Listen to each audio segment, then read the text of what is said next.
암 검진과 수술, 더 이상 함부로 받지 마라. 항암 치료는 사기다. 암입니다. 다행히 건강검진으로 조기에 발견해서 수술을 하면 금방 나을 수 있습니다. 의사에게 이런 말을 들으면 대부분의 사람들은 암을 일찍 발견해서 다행이라며 가슴을 쓸어내리면서 의사가 권하는 대로 수술과 방사선 치료를 받고 약을 먹을 것이다. 그러면서 생각할 것이다.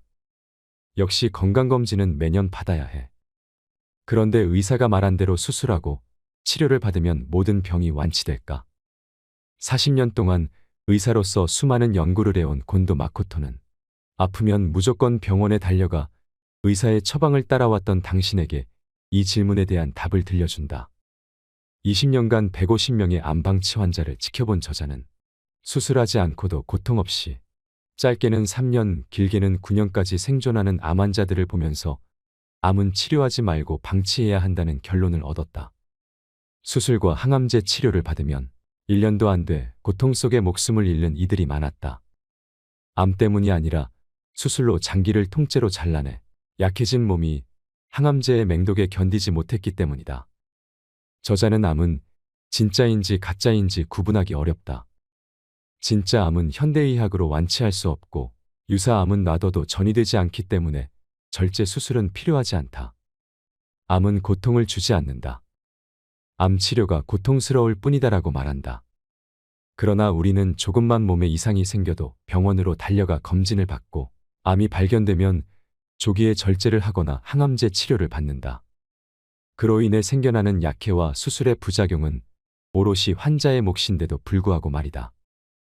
의사에게 살해당하지 않는 47가지 방법의 저자 곤도 마코토의 책을 읽어보신 적이 있으신가요? 병보다 무서운 과잉 진료의 진실, 병원에 자주 갈수록 빨리 죽음을 맞게 되는 현실을 냉철하게 조언한 양심이사의 책입니다. 암은 절제하지 않아야 낫는다. 항암제는 대부분의 암에 효과가 없다. 건강검진은 백해무익하다 등 의료계의 상식을 뒤엎는 발언들로 의학계의 이단아로 평가받으면서도 굴하지 않고 환자의 편에서 진실을 말해왔습니다. 현직 전문의의 솔직한 고백에 이 책을 만난 것은 행운이라고 할 정도로 많은 이들이 열광하고 있는데요. 의료도 비즈니스입니다. 환자를 상품으로만 취급하는 의료 현실에서 자신보다 환자를 더 사랑한 의사의 진심 어린 고백을 여러분들과 꼭 함께 나누고 싶습니다. 환자는 병원의 봉이 아니다. 왜 의사들은 예방주사와 약을 권할까? 사람들은 재채기가 나오면 곧바로 병원에 달려가고 의사는 진짜로 감기 기운이 있다는 소견만으로 약을 무더기로 처방한다. 어디 그뿐인가? 혈압을 한번 재볼까요? 아, 혈압이 조금 높군요. 약을 먹는 게 좋을 것 같습니다.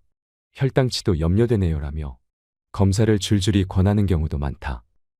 환자들은 이런 의사의 말에 친절한 선생님이라며 고마워한다. 그리고 매년 독감 예방 주사를 맞고 건강검진이나 암검사도 규칙적으로 받는다. 혈압이 높다거나 폐에 음영이 보인다는 소견을 들으면 새파랗게 질려서 의사에게 들은 대로 약을 먹고 정밀검사를 받는다. 특히 암 진단을 받으면 수술, 항암제, 방사선 등의 표준 치료를 의사가 권하는 대로 순순히 받아들인다. 환자들은 의료도 비즈니스이며 그것이 의사의 생계수단임을 인식하지 못한다.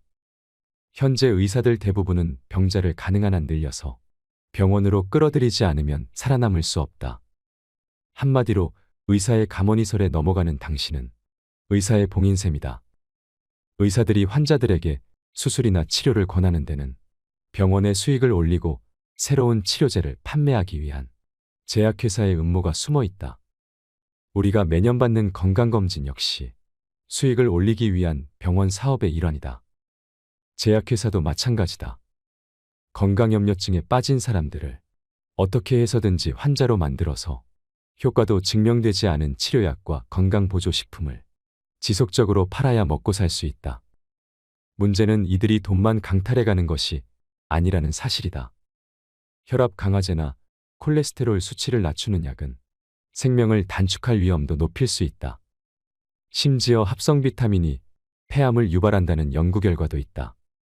당신이 이 책을 읽는 순간 의사들과 제약업계는 두려움에 떨 것이다. 이 책에는 당신에게 숨겨왔던 놀랍고도 끔찍한 진실들이 담겨 있기 때문이다. 병원에 자주 가는 사람일수록 빨리 죽는다. 흥미로운 최근의 데이터 한 가지를 소개해 볼까 한다. 의료 서비스의 만족도가 가장 높은 그룹은 가장 낮은 그룹보다 입원 일수가 9%가 많았고 의료나 약에 소비하는 돈도 9%가 많았다. 의료 서비스에 만족하는 사람의 경우 유비무환의 마음으로 몸에 어떤 이상이 있으면 곧장 의사에게 진찰을 받고 좋은 약을 먹거나 빨리 입원하는 성향이 있다. 그런데 4에서 5년 동안 전체 조사 대상자를 추적조사한 결과 만족도가 가장 높은 그룹은 만족도가 가장 낮은 그룹에 비해 사망률이 26%나 높았다. 병원이나 약에 많은 돈을 쓰고 입원 기간이 길수록 수명이 단축되다니 놀라운 일이 아닐 수 없다. 아마 의사회는 이런 결과를 세상에 밝히고 싶지 않았을 것이다. 의사 말을 절대적으로 믿어서는 안 된다. 40년 동안 의사로서 일을 해온 내가 무엇보다 자신 있게 말할 수 있는 것은 병원에 자주 갈수록 약이나 의료행위로 수명이 단축되기 쉽다는 사실이다.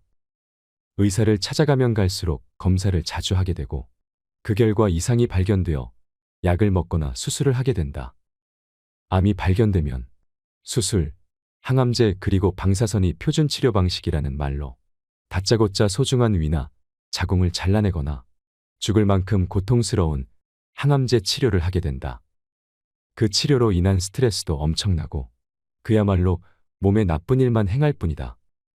대부분의 약은 병을 고치는 힘은 없고 부작용은 크다. 감기약이나 해열제라도 치명적인 쇼크 반응이 일어날 수 있다. 폐암 치료용 항암제 1회사의 경우 승인 후 3년 동안 이 약을 복용한 8만여 명의 환자 중 600명에 달하는 사람들이 사망했다. 암보다 약이 훨씬 무섭다고 해도 과언이 아니다. 또한 개복 수술을 할 때 복막을 건드리면 즉시 상처가 생겨 유착이 일어난다. 그로 인해 장이 막히면 굉장히 고통스럽고 정상세포의 경계가 무너진 곳에 암세포가 끼어들어 증식하기 쉬워진다. 내가 의사가 된 지 얼마 안 되었을 때는 암은 수술이나 항암제로 치료된다고 굳게 믿고 있었다. 하지만 수많은 환자를 지켜보면서 장기를 절제해도 암은 낫지 않고 항암제는 고통을 줄 뿐이라고 생각하게 되었다. 믿는 자는 구원을 받는다라는 말이 있지만 의료행위에 대해서만큼은 믿지 말고 합리적으로 생각하는 것이 매우 중요하다. 노화 현상을 질병으로 봐서는 안 된다. 현대사회에서 성인이 걸리는 질병은 대부분 노화 현상으로 의사에게 치료를 받거나 약으로 고칠 수 있는 것이 아니다. 고혈압, 고콜레스테롤 혈증, 당뇨병 등의 성인병을 생활습관병으로 부르기로 했다. 좋지 않은 생활습관 때문에 그런 병에 걸린다는 의미이다. 그리고 건강검진을 의무화해 대사증후군을 마치 범죄인 양 단속하고 혈압이나 혈당치가 기준치에서 벗어나면 약으로 수치를 개선하도록 하는 등 국민의 건강을 엄격하게 지도관리하기 시작했다. 하지만 이 같은 질병의 근본 원인은 노화이기 때문에 저항을 한들 억지로 강을 거슬러 올라가는 셈이다. 즉, 생활습관병보다는 성인병이라는 표현이 본질에 훨씬 더 가깝다. 사람들은 대개 몸이 어딘가 좋지 않을 때 어떤 병명으로 규정되면 비교적 안심하는 반면에 나이 탓이라고 하면 언짢아 한다. 하지만 몸도 자연의 일부로 받아들이는 편이 좋다. 노화란 세포의 유전자에 상처가 생기고 그것이 축적되어 몸에 여러 가지 장애를 일으키는 육체적 변화이다. 앞에서 말한 성인병 외에 발목의 통증, 암과 부정맥, 골다공증과 갱년기 장애, 주름과 탈모, 치매 등이 전부 노화 현상으로 이 같은 진행이 빠른 사람은 20대부터 조금씩 몸의 이상을 느끼기 시작한다. 정도의 통증이나 불편함은 자연의 섭리이니 어쩔 수 없다라고 생각하고 그런 증상과 잘 사귀어 나가는 것이 합리적인 태도이다. 이런 증상을 함부로 약을 사용하여 억눌러서는 안 된다. 혈압 130은 위험 수치가 아니다. 혈압의 기준치는 각 질환별로 전문학회가 정하고 있는데 서로 담합해서 근거 없이 수치를 정하는 경향이 강하다. 특히 고혈압의 기준치 조작은 눈뜨고 지켜볼 수 없을 정도로 심각하다. 사실 고혈압은 90% 이상이 원인 불명이다. 혈압을 낮추었더니 사망률이 하락했거나 심장병이나 뇌졸중 같은 질환이 감소되었음을 검증해주는 실제 데이터는 아직까지 없다. 성인이 되면 동맥도 노화로 딱딱해져서 혈액을 흘려보내는 힘이 약해진다. 따라서 우리 몸은 나이를 먹을수록 혈압을 높이려고 한다. 뇌나 손발 구석구석까지 혈액을 잘 전달하기 위해서다.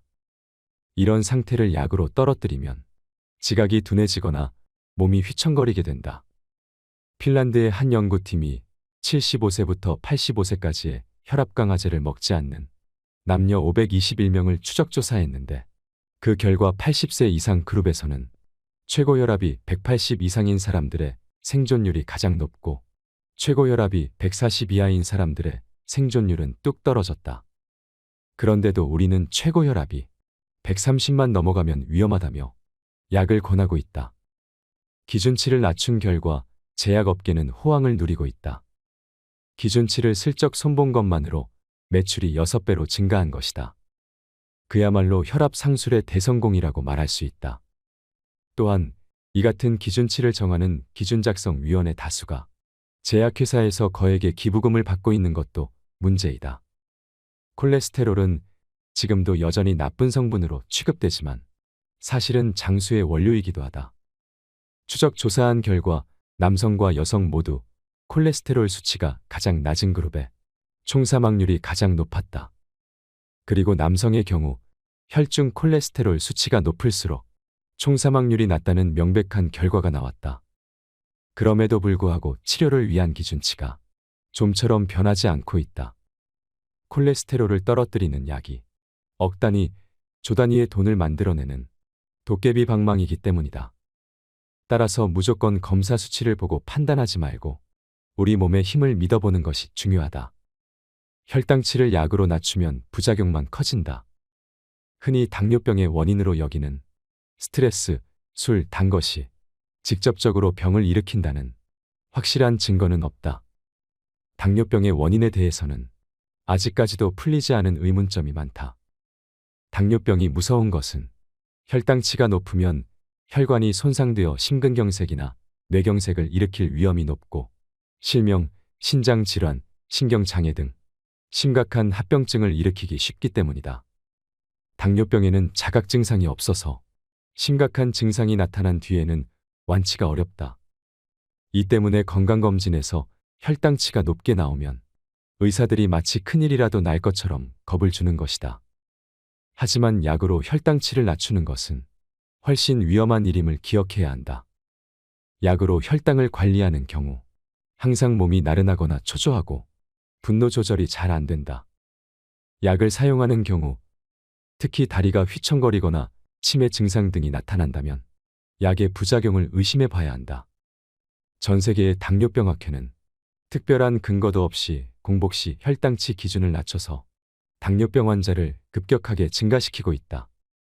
당뇨병에 관한 운동 치료 데이터에 의하면 걷기, 자전거, 수영, 스트레칭 등의 유산소 운동이 혈당치를 떨어뜨리는데 매우 효과적인 것으로 나타났다. 몸을 위해서도 적절한 운동은 반드시 필요하다. 혈당치가 높은 편이라는 말을 들었다면 일단 부지런히 걷기부터 시작해보자. 콜레스테롤 약으로는 병을 예방할 수 없다. 세계적으로 많이 팔리는 스타틴 계열의 약은 다름 아닌 콜레스테롤 저하제이다. 하지만 기준치를 저하한 근거에 설득력이 없을 뿐만 아니라 기준을 정하는 위원 9명 중 8명이 제약업계로부터 돈을 받았다는 사실이 밝혀져 항의운동이 거세게 일어났다. 기준치를 되도록 낮춰서 약의 판매량을 늘리려는 제약업계의 술수였던 것이다. 혈중 콜레스테롤 수치를 약까지 써서 낮추는 이유는 콜레스테롤 수치가 높으면 동맥경화를 불러오고 뇌졸중이나 심근경색 등을 쉽게 일으킨다고 생각하기 때문이다. 그렇다면 스타틴 계열의 약을 복용해서 과연 병을 예방할 수 있을까? 이에 관한 데이터를 보면 실로 충격적이다. 병을 예방할 수 있는 확률이 복권 당첨 확률보다 더 낮은 데다 이 약이 정말 효과가 있는지 없는지조차 확실히 알 수 없기 때문이다. 보통 제약업계가 후원하는 실험은 유리한 데이터가 나오도록 교묘하게 조작된다. 제약업계에 의하면 스타틴 계열의 약은 장기간 복용하면 심장 발작의 위험을 30% 이상 줄일 수 있는 약이라고 설명한다. 그러나 제임스 라이트 교수는 임상 실험을 반복한 결과 스타틴 계열의 약은 연령에 상관없이 여성에게는 효과가 없다. 중년 남성의 경우는 나쁜 콜레스테롤의 수치는 큰 폭으로 떨어졌지만 총사망자 수는 줄지 않았다.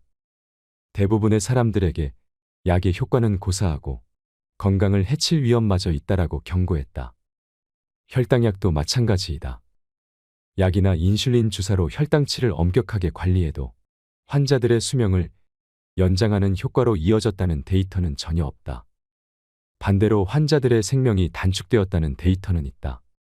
즉, 고혈압, 고콜레스테롤 혈증, 당뇨병 같은 병은 대부분 치료할 필요가 없거나 병이라고 생각하지 않는 편이 좋다는 말이다. 건강검진에서 흔히 발견되는 대장이나 담낭의 폴립, 그리고 조기암도 병이라고 생각하지 않는 것이 오히려 몸에 이롭다. 암 오진이 사람 잡는다. 현재 질환에 의한 사망률 1위를 차지하고 있는 병은 암이다.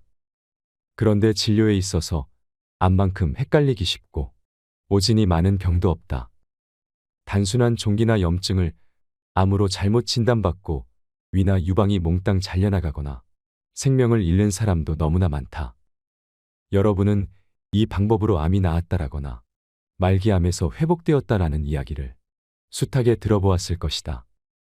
하지만 그들이 말하는 암이 과연 진짜 암이었을까? 나는 그것이 무척 의심스럽다. 암 초기 진단의 오진 확률은 높을 때는 12%나 된다. 또한 같은 병변이 다른 나라에서는 양성 종양, 일본에서는 암으로 판정되거나 일본 내에서도 전혀 다른 진단이 내려지는 경우가 있다. 암에는 전이가 되지 않는 유사암도 많다.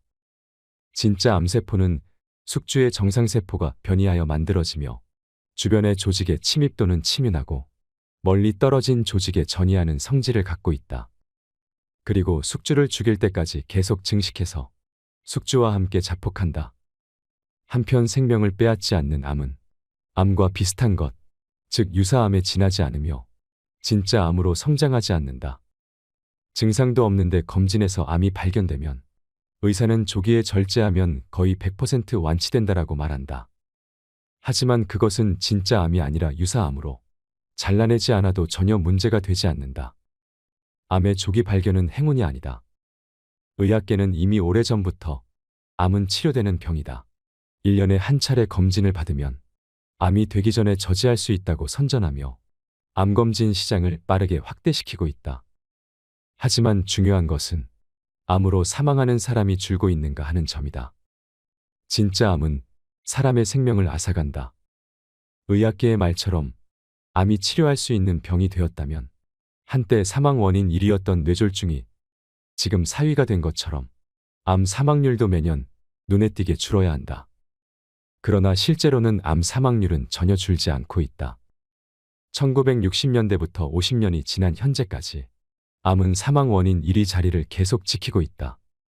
그 이유는 무엇일까? 그것은 암검진이 실제로 아무런 도움이 되지 않기 때문이다. 정밀하게 검사를 할수록 최신 첨단기기를 사용할수록 암은 더 잘 발견되기 마련이다.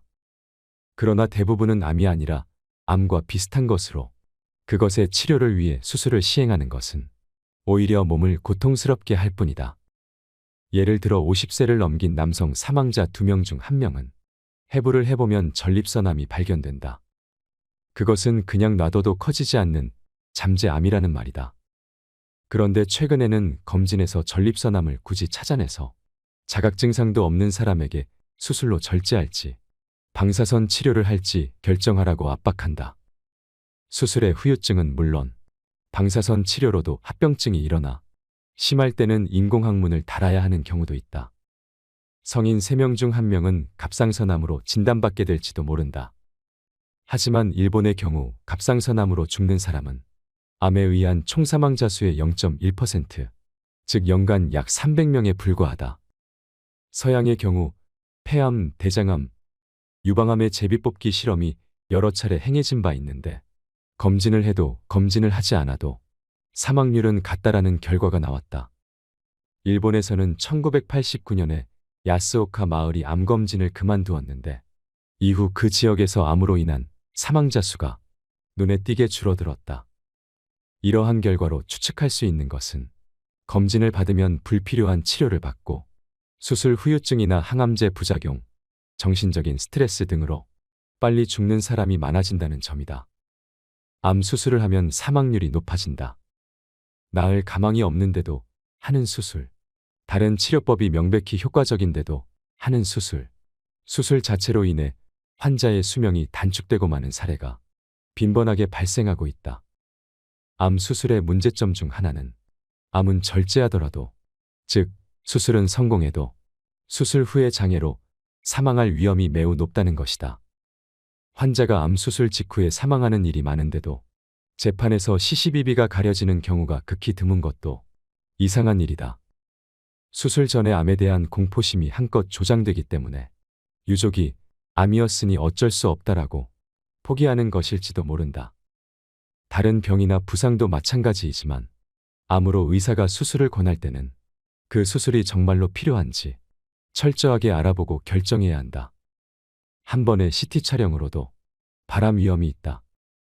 엑스레이 검사나 CT 검사 등에 의한 의료 피폭에는 무관심한 실정이다. 무엇보다 건강한 사람이 방사선에 대해 가장 조심해야 할 것은 방사선 검사이다. 방사선은 세포 속의 DNA를 무조건 손상시킨다. 촬영 시 노출된 방사선 양에 따라 차이는 나지만 반드시 발암에 영향을 미친다. 하지만 국가나 의료기관은 의료 피폭의 위험은 거의 없다는 식의 거짓말만 반복하고 있을 뿐이다. CT 검사의 피폭설량은 일반 X선 촬영의 200에서 300배나 된다. 단 한 차례의 CT 촬영으로 발암 사망 가능성이 있다는 말이다. 흉부에 국한된 CT 검사에서도 의료 피폭설량은 믿기지 않을 정도로 많은 것으로 나타났다. CT 검사로 인해 몸을 해치는 일이 없도록 부디 주의하기를 바란다. 의사를 믿을수록 심장병에 걸릴 확률이 높다. 요즘 질병의 조기 발견이나 예방, 조기 치료 등 예방의학이 대유행이다. 의학계 입장에서 어디가 아프거나 문제가 있어서 병원을 찾는 사람만 진찰하다가는 환자 수는 점점 줄어들기 때문에 건강하게 살고 있는 사람들로부터 병을 찾아내고 치료함으로써 업계의 번영을 꾀하고 있는 실정이다. 질병에 미리 대처해서 막는 의학이 아니라 환자를 끌어들이는 의학인 것이다.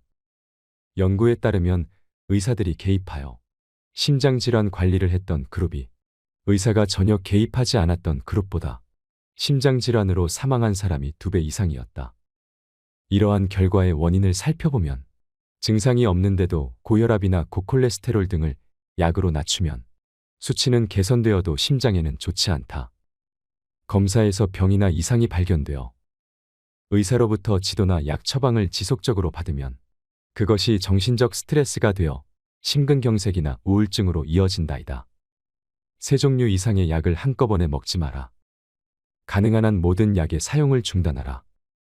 나는 모든 환자들에게 한 번에 3종류 이상의 약을 처방하는 의사는 믿지 말고 5종류 이상의 약을 한꺼번에 먹는 행위는 상당히 위험하다라고 누누이 강조하곤 한다. 약을 몇 종류나 복용하면서도 늘 몸이 좋지 않다는 환자나 고령자 중에서 치매나 현기증이 나타나는 경우는 약을 전부 중단하라고 조언한다. 약의 복용을 그만둬도 약효는 얼마간 지속되면서 자연스럽게 떨어지므로 금단 증상이 일어나는 일 없이 몸 상태가 거의 호전된다. 약은 독이다. 모든 약에는 부작용의 위험이 있다. 실명, 목숨을 앗아가는 폐렴 등 심각한 약해가 일어나고 있는데도 이런 일이 어둠 속에 묻혀버리는 것은 의사나 제약회사가 병사라고 거짓 보고를 하거나 환자 측도 약의 부작용이라고는 생각지 못하기 때문이다. 나는 흔히 약의 부작용이라고 부르는 것은 약해가 일어났을 때를 위한 구실일 뿐이라고 생각한다. 즉, 약의 작용은 전부 주작용이며 병을 치료하기는커녕 오히려 병을 가져오거나 악화시키고 최악의 경우 죽음에 이르게 하는 위험한 것이라고 생각한다. 감기에 걸렸을 때 항생제 먹지 마라.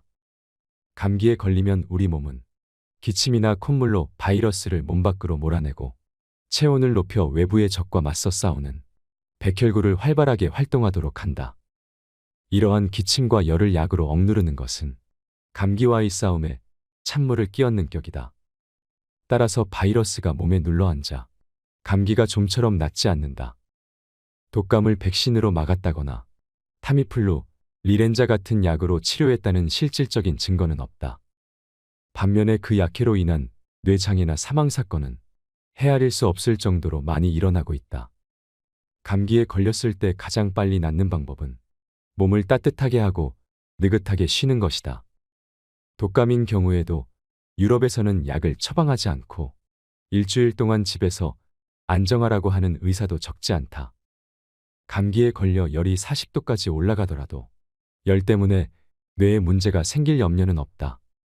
오히려 해열제의 부작용에 의한 뇌장애나 사망 위험을 생각한다면 가능한 한 해열제를 피하는 것이 현명하다.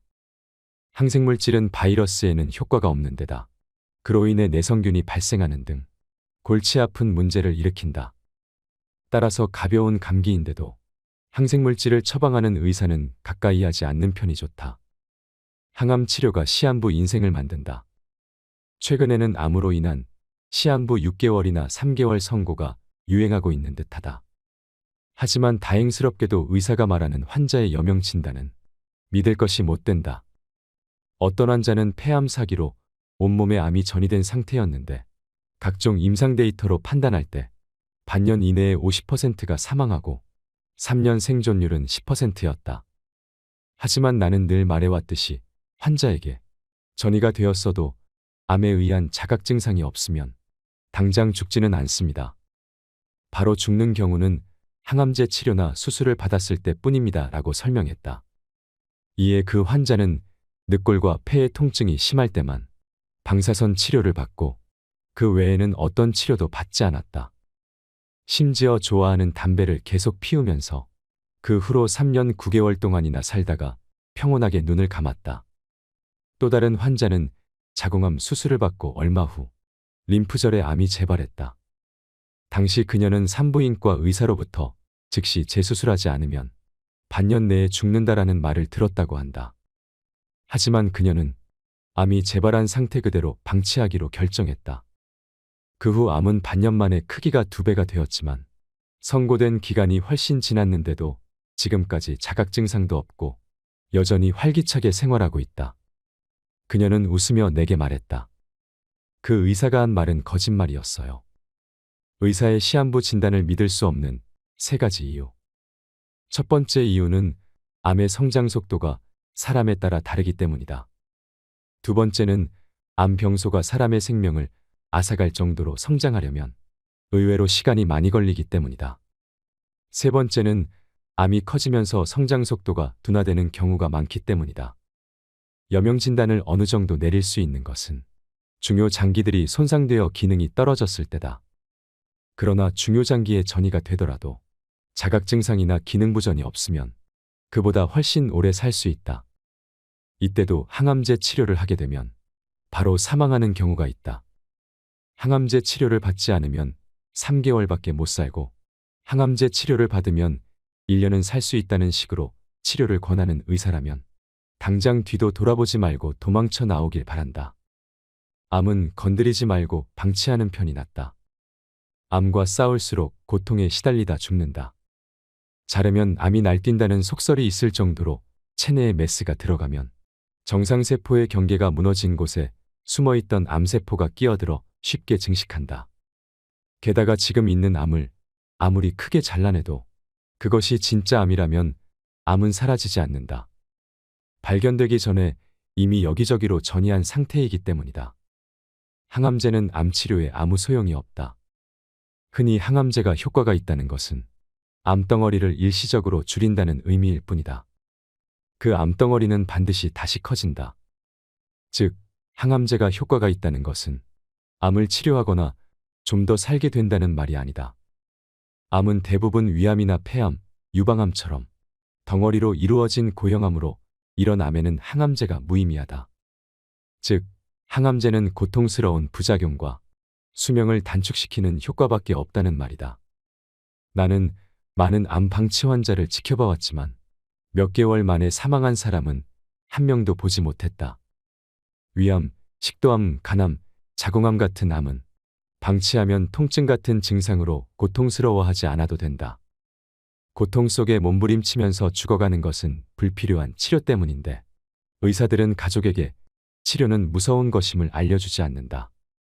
습관적으로 의사에게 약을 처방받지 마라. 항생제에 대한 세균의 내성이 강해지고 있다. 한국은 아주 심각한 병원 내 감염 국가이다. 세균이 내성화하면 그때까지 효과가 있던 약이 더 이상 듣지 않기 때문에 간단히 치료할 수 있는 증상도 악화되고 생명까지 위험해진다. 암방치 요법은 환자의 삶의 질을 높여준다. 편안한 죽음을 원한다면 암은 그냥 내버려둬라. 암은 치료하지 않으면 통증을 통제할 수 있고 그 결과 죽기 직전까지 치매에 걸리거나 의식불명 상태가 되는 일 없이 비교적 맑은 정신을 유지할 수 있다. 건강검진 등으로 암을 억지로 찾아내지 말고 만약 발견되더라도 치료하지 않으면 오히려 오래 살 수 있다. 편안하게 죽는다는 것은 자연스럽게 죽는 것이다. 무리한 연명치료로 환자를 고통스럽게 하지 마라. 주의해야 할 것은 수액주입이다. 대부분은 환자의 신체 부분에 정맥에 관을 꽂아 하루 종일 수액을 주입하게 된다. 하지만 그렇게 하면 주입량이 많아지기 때문에 환자의 몸이 수분으로 붓게 된다. 그 수분이 폐에 다다르면 폐에 물이 차서 호흡이 힘들어지고 환자가 고통스러워한다. 가족 입장에서는 어떻게든 영양을 공급해주고 뭐라도 해야 할 것 같은 마음에 수액 주입을 하는 경우가 많지만 그것은 환자를 익사시키는 것과 다를 바 없다. 수액 주입을 하지 말고 환자가 고목이 말라가듯 자연스럽게 숨을 거두게 하는 편이 낫다. 그것이 환자에게는 고통 없이 가장 편안하게 죽음을 맞을 수 있는 방법이다. 병원 측은 경제적인 목적이 있기 때문에 어차피 수액을 주입할 거면 무슨 약이라도 같이 넣어보자 라고 생각하는 의사가 많기 때문에 항생제까지 투여하는 경우도 있어서 환자가 더욱 고통을 겪게 된다. 환자를 위하는 마음에서 만들어낸 의료처치가 오히려 문제거리가 되는 일이 흔히 있다.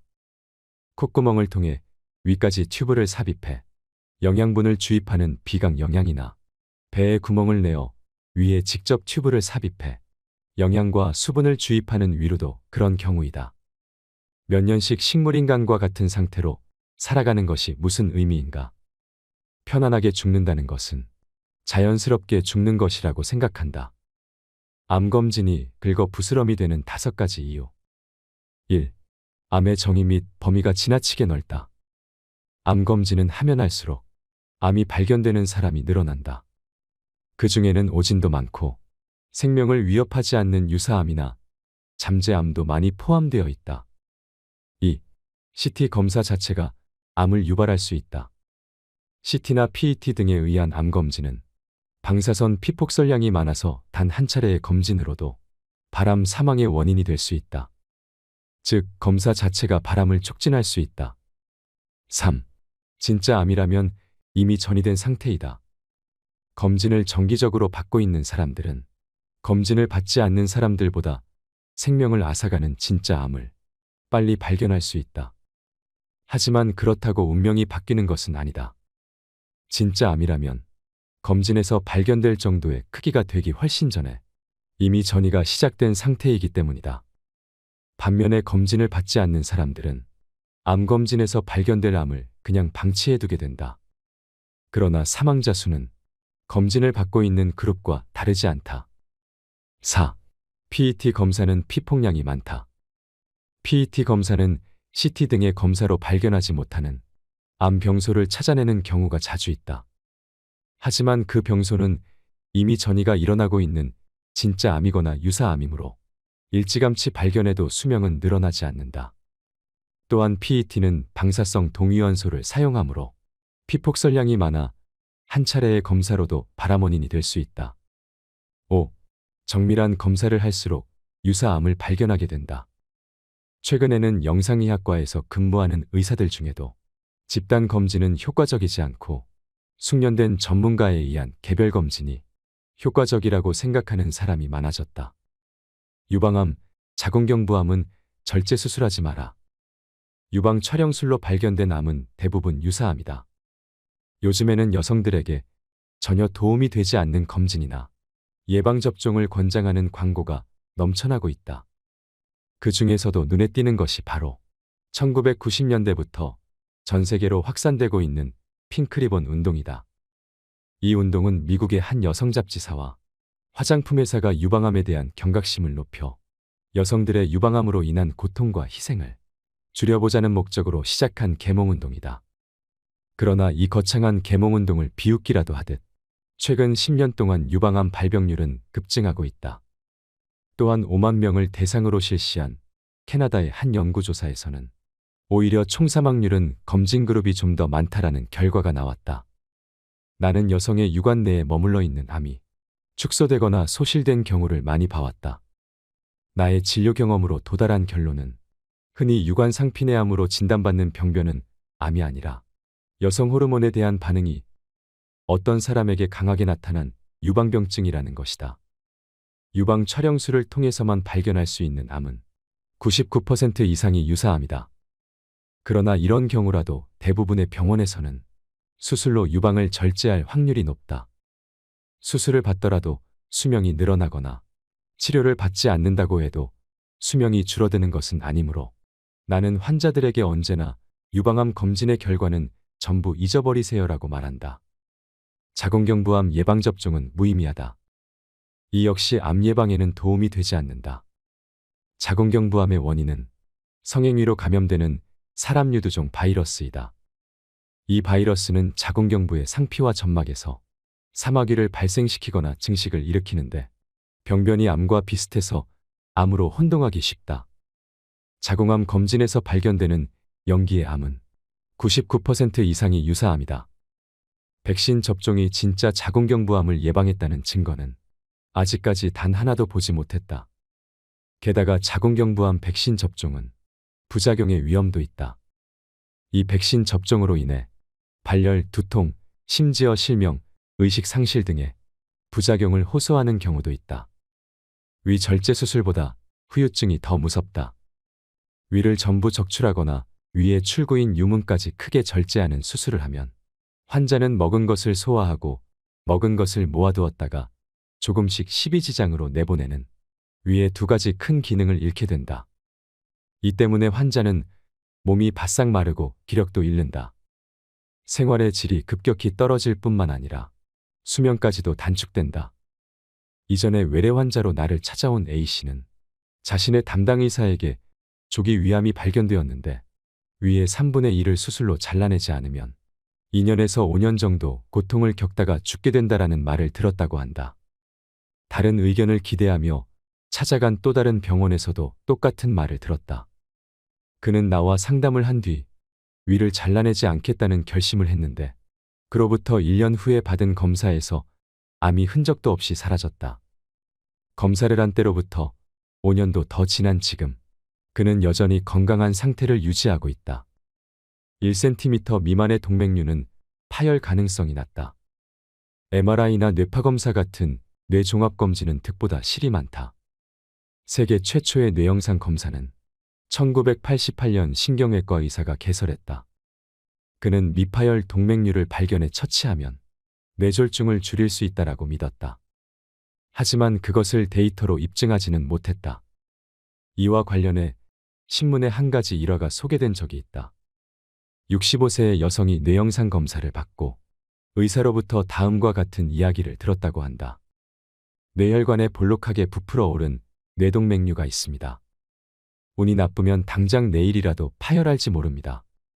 수술로 이것을 예방할 수 있습니다. 파열의 위험보다 수술의 위험이 훨씬 낮아요. 수술 받으시겠습니까? 수술을 선택한 그 여성은 수술 후 오른쪽 반신이 마비되고 언어에 장애가 왔으며 2년이 지나도록 혼자 힘으로는 일어나지도 못하고 있는 상황이라고 했다. 수술을 집도한 의사는 수술 후 수술은 하지 않았어야 했다. 파열 가능성은 1에서 2%밖에 되지 않았다라고 말했다고 한다. 미파열 동맥류 수술 자체가 치명적인 위험을 야기한다. 채소 주스, 면역요법 등 수상한 암 치료법에 주의하라. 의사들이 일반인을 대상으로 이 방법으로 암을 치료할 수 있다라고 주장하는 내용의 저서가 무수히 쏟아져 나오고 있다. 그러나 안타깝게도 전이암이 사라졌다거나 말기암의 증상이 나타나 죽음의 문턱까지 갔다가 다시 살아온 사람은 내가 진찰한 수백 명의 환자와 세계의 여러 논문을 봐도 한 사람도 없다.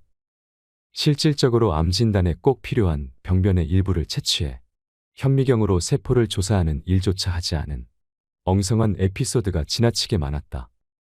예컨대 폐의 음영을 전이암으로 진단하고 자신의 요법을 권한 뒤 암이 사라졌다고 주장하는 식의 속임수가 얼마든지 가능한 것이다. 왜 수상한 암 치료법이 효과가 있는 것처럼 생각될까? 첫째는 외국에서는 양성종양으로 보는 것을 우리나라에서는 암이라고 부르는 경우도 많기 때문이다. 두 번째는 방사선이나 항암제를 같이 사용하는 경우가 많아서 어떤 것이 효력을 나타냈는지 알 수 없기 때문이다. 세 번째는 그때까지의 치료법을 그만둔 덕분일지도 모르기 때문이다. 상태가 개선되고 좀 더 오래 살게 된 데에는 항암제 사용을 그만둔 효과가 크게 작용했을지도 모른다. 암을 치료한다는 방법들은 하나같이 연명 효과조차 증명되지 않았음에도 비용은 상당하다. 특히 프로폴리스, 상황버섯 배양균 개체 등은 의사 말대로 복용할 경우 한 달에 많은 돈이 드는 것이 보통이다. 큰돈을 지불하고 명을 단축한 환자들의 사례도 많다. 혈액암은 고형암과 달리 항암제가 잘 듣는데도 자연 치유력을 높이는 요법에 집중해 세상을 떠난 환자가 있었다. 어떤 환자는 내게는 비밀로 하고 양나무 달인물을 계속 마시다가 갑자기 온몸의 피부가 벗겨져 고통 속에서 숨을 거두었다. 면역력으로는 암을 이길 수 없다. 면역력을 강화해도 암에는 아무런 의미가 없다. 즉, 효과가 없다라는 설이 상식이다. 면역세포요법은 거들떠보지도 않을 뿐더러 면역이라는 이름이 붙은 요법으로 환자를 끌어모으는 의사는 사기꾼 취급을 받는다. 수술로 인한 의료사고가 너무 잦다. 사례 1. 검진 때 권유받은 검사를 받은 후 급성 췌장염에 걸렸다. 췌관에 조영제를 주입할 때 어떤 원인으로 췌액이 새어나와 주변의 조직을 녹이면 그렇다. 사례 2. 암을 절제해 놓고는 암이 아니라고 한다. 사례 3. 목이 부어서 간호사가 진통제를 넣었는데 식물인간 상태가 되었다. 해열 진통제의 부작용으로 급성 쇼크가 일어날 수 있다. 체중과 콜레스테롤을 함부로 줄이지 마라. 갑자기 살이 빠지면 암이 증식한다. 식사요법은 대개 섭취 칼로리를 줄이고 육식을 하지 않거나 현미와 채소만 먹는 식이므로 단숨에 살이 빠진다. 암 환자가 그런 식으로 살이 빠지면 몸의 저항력이 떨어져서 암세포가 믿기지 않을 정도로 폭발적으로 증식해 결국 생명을 잃게 된다. 건강조사 데이터에서도 알 수 있듯이 대사증후군에 막 접어든 정도, 즉 약간 뚱뚱한 사람이 가장 오래 살고 콜레스테롤 수치가 높을수록 장수한다. 정상세포를 강하게 하는 것이 암에 대한 저항력을 높이는 지름길인 것이다. 적정량을 지키면 술은 장수에 도움이 된다. 건강이 나빠지면 의사로부터 가장 먼저 듣는 말이 금주와 금연이다. 확실히 흡연은 삼가야 한다. 한편 술은 지나치지만 않으면 오히려 수명을 연장해 준다고 생각한다. 술을 마시면 혈관이 확장되어 혈압이 일시적으로 낮아진다. 스트레스로 신경이 곤두설 때 술을 마시면 마음이 편안해지거나 긴장이 풀리는 것도 혈관 확장 효과 때문일 것이다. 미국 암학회는 허혈심장병의 위험도는 음주량과 관계없고 술을 마시지 않는 사람보다 마시는 사람이 위험도를 낮출 수 있다라고 발표했다. 물론 과음은 금물이다. 과음을 하면 간뿐만 아니라 뇌도 크게 손상될 수 있기 때문이다. 연구에 따르면 술을 적당량 먹는 사람은 뇌의 노화가 느렸다. 맥주의 경우는 하루에 500ml 용량으로, 소주는 물을 섞어 두세 잔 정도로 상한선을 정해두고 즐기도록 한다. 다시마나 미역을 과도하게 섭취하지 마라. 채소만 많이 먹는 것이 정말 몸에 좋을까? 비타민과 미네랄을 무엇인가로 보충해야 한다는 경고가 세상에 넘쳐나고 있다. 하지만 이는 큰 착각이다. 결론부터 말하자면 현재 일반적인 식사를 하고 있는 사람이라면 비타민이나 미네랄 섭취량은 충분하다. 건강을 위해 그것들을 따로 보충하는 것은 오히려 몸에 나쁘다. 비타민과 미네랄을 지나치게 섭취하면 중독 증상이 나타나거나 심지어 암이나 심장병의 위험이 높아져서 생명을 단축하는 원인이 될 수도 있다. 인공적으로 합성된 비타민을 보조식품의 형태로 섭취하는 것은 위험하며 채소나 과일로 섭취하는 천연 비타민도 많이 먹는다고 해서 몸에 좋다는 보장은 없다. 폐경기 여성은 다시마나 미역의 섭취에 주의해야 한다. 국립암연구센터는 해조류에 함유된 요오드는 생명 유지에 반드시 필요한 미네랄이지만 지나치게 섭취하면 갑상선암의 발생 원인이 될 수 있다라고 발표했다. 콜라겐으로 피부는 탱탱해지지 않는다. 콜라겐이나 글루코사민은 뱃속에서 다 분해된다. 콜라겐이나 글루코사민처럼 피부 탄력, 미백, 운동 능력 향상, 관절통 완화에 도움이 된다는 보조식품이 인기를 끌고 있다. 그러나 입으로 섭취한 콜라겐이 피부를 직접 탱탱하게 만들어주는 것은 아니며 글루코사민이 무릎까지 닿는 것도 아니다. 보조식품에 관한 과대선전에 속지 마라. 콘드로이틴이나 히알루론산 같은 것도 전부 원리는 마찬가지이다. 그것을 먹든 마시든 어차피 뱃속에서 분해되기 때문에 목표 부위에 도달하지 못한다. 게다가 보조식품은 전부 특정 영양소의 과잉 섭취 위험이 있다. 베타카로틴조차 지나치게 섭취하면 폐암이나 심장병에 걸릴 확률이 높아진다. 영양적으로 균형 잡힌 식사, 적당한 운동, 일찍 자고 일찍 일어나는 생활로 신진대사를 원활히 하는 것이 가장 좋다. 염분이 고혈압에 나쁘다는 것은 거짓이다. 염분은 적게 섭취할수록 좋다는 인식이 정착한 탓에 이제 라면 국물 같은 음식을 남기지 않고 모조리 마시면 몰상식한 사람 취급을 받는 시대가 되었다. 세계 각국의 연구조사 데이터를 살펴보면 오히려 염분이 부족한 사람 쪽이 병에 더 잘 걸리고 일찍 죽는다는 것을 알 수 있다. 염분을 감량하는 것은 의미가 없고 오히려 염분 감량은 건강에 큰 위험을 초래할 가능성이 크다. 커피는 암이나 당뇨병, 뇌졸중 예방에 좋다. 커피를 마시면 간암과 대장암에 걸릴 위험이 감소한다. 세계 각국의 대규모 조사에서 건강에 관한 커피의 놀라운 효과들이 확인되고 있다. 커피를 하루에 2잔 이상 마시는 사람은 커피를 마시지 않는 사람에 비해 사망할 위험이 10% 낮다.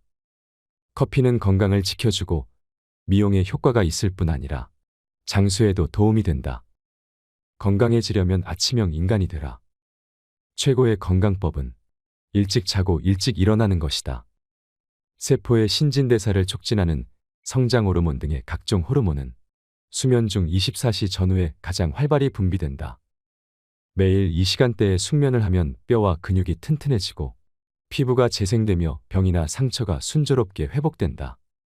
또한 일찍 자고 일찍 일어나는 것만으로도 비만을 예방할 수 있다. 지나친 청결은 도리어 몸에 해롭다.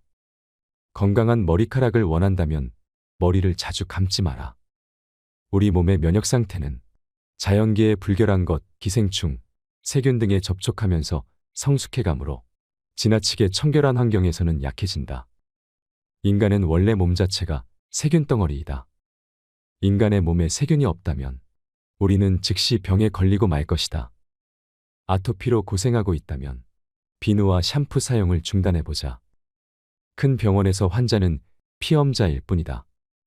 큰 병원에 가서는 안 되는 3가지 이유. 첫 번째, 환자 개개인에 대해서 소홀한 경향이 있으며 모든 과정이 기계적으로 진행되기 때문이다. 두 번째, 큰 병원일수록 실험적인 부분에 주력하도록 되어 있기 때문이다. 신약 실험을 하면 제약회사로부터 자금 지원을 받게 되므로 병원을 경영하는 데에도 도움이 된다. 세 번째, 유명한 병원일수록 병을 더 철저하게 찾아내게 되기 때문이다. 병을 못 보고 놓친다면 병원 명성에 누가 되므로 환자가 일단 병원에 가면 철저하게 검사를 받게 될 수밖에 없다. 검사 항목에는 대부분 기준치라는 것이 있는데 건강한 사람이라도 80%가 병이 있거나 이상이 있게 되는 것이다. 스킨십은 통증과 스트레스를 줄여준다. 애정이 담긴 손길은 가장 단순한 방법이지만 의학이 아무리 진보해도 그 무엇으로도 대체할 수 없는 치료의 근본이다. 어른이 되어서도 스킨십은 스트레스와 불안을 해소하는데 절대적인 효과를 발휘한다. 입을 움직일수록 건강해진다. 혼잣말하는 것은 좋은 습관이다. 입으로 소리를 내면 스트레스가 해소된다. 웃음은 부작용이 없는 명약이다. 심박수나 호흡수가 늘어나 혈행이 좋아지고 횡격막이 상하로 크게 움직여 배근육과 등근육이 운동된다. 위장을 자극해서 배변도 원활해지며 심호흡 효과 등으로 자율신경과 호르몬의 균형이 바로잡혀 혈당치나 혈압이 안정되는 방향으로 작용한다. 노래를 부르는 것도 좋은 방법이다.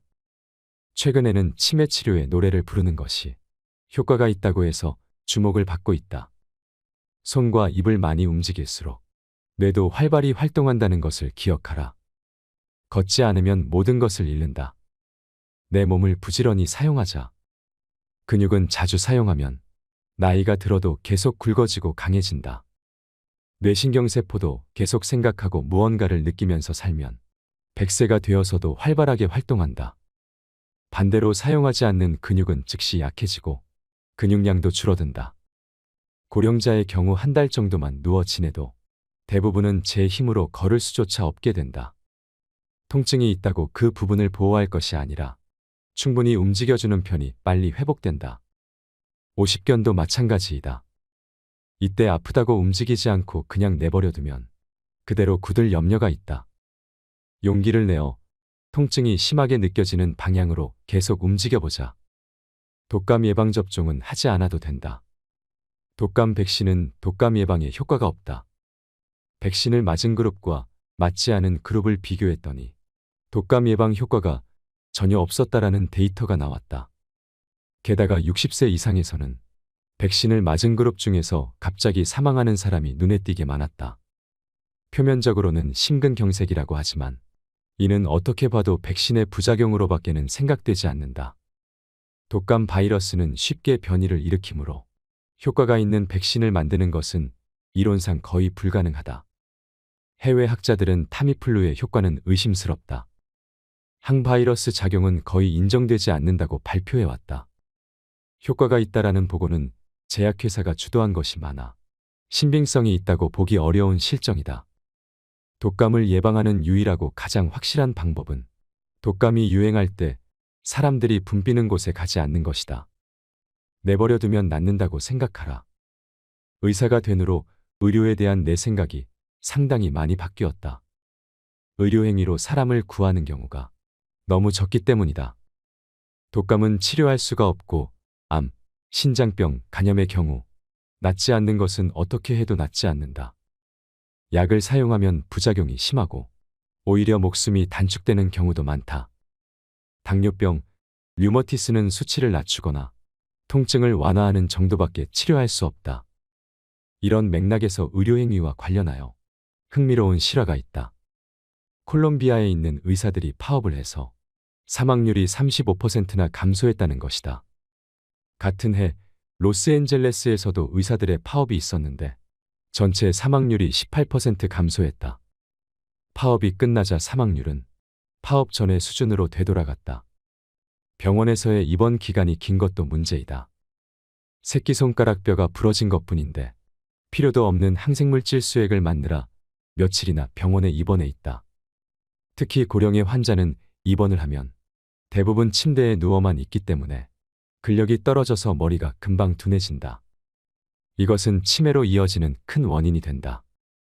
따라서 심하지 않은 통증이나 질환은 내버려두면 낫는다는 생각으로 방치하고 일상생활에 지장을 줄 정도의 증상이 있는 경우에만 병원에 가는 것이 좋다. 수술이나 입원을 권유받을 경우에는 정말로 그것이 필요한지 모든 정보를 찾아본 후에 결정하도록 한다. 건강하게 오래 살 수 있는 4가지 습관. 첫째, 응급 상황일 때 외에는 병원에 가지 않는다. 이것만으로도 검사로 인한 방사선 피폭이나 의미 없는 수술, 약해로 고통받거나 사망할 위험이 크게 감소한다. 둘째, 사전 의료 의향서를 작성한다. 의식을 잃었을 때 연명치료에 대한 자신의 의사를 명확하게 기록으로 남기고 가족에게 전달한다. 셋째, 넘어지지 않도록 주의한다.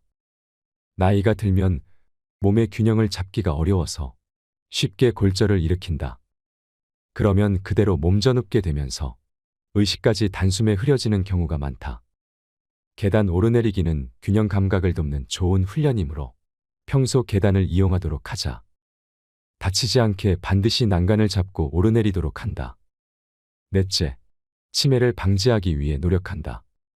치매 환자를 보살피는 것은 너무나 힘든 일이므로 가족을 불행하게 하지 않기 위해서라도 손발을 부지런히 움직여 치매를 예방하도록 하자. 희로애락이 강한 사람일수록 치매에 안 걸린다. 치매는 흔히 고독병이라고 불린다. 하루 종일 혼자서 텔레비전만 보는 일상이 계속되면 순식간에 치매가 온다. 텔레비전을 보고 있을 때의 뇌는 완전히 수동적이 되어 멍하니 앉아있는 것과 똑같은 상태이므로 점점 퇴화된다. 또한 손발을 거의 움직이지 않으므로 몸도 쇠약해진다. 취미생활이나 소일거리로 손발과 머리를 자주 쓰는 사람은 치매에 잘 걸리지 않는다. 의식적으로 희로애락의 폭을 넓히는 것이 좋다. 즉, 여러 가지 일에 호기심을 가지며 즐거울 때나 기쁠 때 크게 웃고 슬플 때나 화가 날 때는 마음껏 우는 것이다. 100세까지 일할 수 있는 인생을 설계하라. 100세까지 일하는 시대가 온다. 최근 들어 어떻게 죽을 것인가에 대해 사람들의 관심이 많이 쏠리고 있다. 인류 역사상 전무한 초장수 사회를 지금부터 걸어가야 할 우리는 발상을 크게 전환해야 한다. 첫째, 사회 환경에 맞는 기술을 미리 습득한다. 둘째, 오랫동안 건강하게 일하기 위해 자발적인 건강관리에 힘쓴다. 셋째, 지금까지 키워온 인적자원을 다음 세대에 어떻게 활용할지 그 방법을 생각한다. 넷째, 회사 생활을 할 때의 지위나 자부심에 연연하는 것은 백해무익하다. 당신도 암에서 예외일 수는 없다. 암을 선고받았을 때 대처하는 법. 1. 위암 진단을 받았을 경우 60세의 남성입니다. 갑자기 소화도 안 되고 음식을 먹을 수가 없어서 내시경 검사를 받았더니 위암으로 위의 출구가 좁아져 있었습니다. CT 검사에서는 간에 2군데 전이병소가 발견되어 의사로부터 수술과 항암제 치료를 권유받았습니다. 어떻게 하면 좋을까요? 절제 수술은 하지 않는 편이 좋습니다. 그리고 이 경우에는 항암제 치료도 받지 않는 것이 최선책입니다. 고치려고 생각할수록 무의미한 치료에 매달려 생명과 재산을 잃게 되기 때문입니다. 그보다는 증상 완화나 연명이라는 현실적인 목적을 세워야 합니다. 2. 담낭암 진단을 받았을 경우 진행 담낭암이라는 진단을 받았습니다. 병원에서는 항암제 치료를 권하고 있습니다. 소화기암에는 항암제가 듣지 않는다고 하는데 어떻게 해야 좋을까요? 일반인들은 항암제로 암덩어리가 사라지거나 크기가 작아지면 치료되었거나 좀 더 살 수 있다고 생각합니다. 하지만 사실은 그렇지 않습니다. 담낭암이 항암제로 사라지는 경우는 전체 환자의 1% 전후로 아주 드뭅니다. 그리고 이 1%의 경우도 치료된 것이 아닙니다. 완전 소실이라고 해도 암덩어리가 검사에서 발견되지 않을 정도의 크기로 줄어든 것일 뿐 암은 반드시 다시 커집니다. 그리고 항암제에는 독성이 있어서 반복해서 투여하면 금방 치사량에 달하게 됩니다. 항암제 치료 전문가들은 암이 축소되거나 소실되면 효과가 있다고 떠들어대면서 세상을 착각에 빠뜨립니다. 암덩어리가 완전히 축소된 경우만 언론에 소개하고 환자의 그 후의 상태는 알려주지 않습니다. 나는 암이 사라졌다는 기사는 사기나 다름없다고 생각합니다. 자연사를 선택하면 평온한 죽음을 맞을 수 있다. A씨는 식도 부근에 암이 생긴 위암 환자로 임종에 가까웠을 때 먹지도 마시지도 않고 연명치료도 거부한 남성이다. 그가 치료를 받고 싶지 않다고 해서 상태를 지켜보고 있었는데 그는 암 선고를 받고 약 7년을 더 살았다. 마지막에는 암이 점점 커져서 식도가 거의 막히다시피 했다.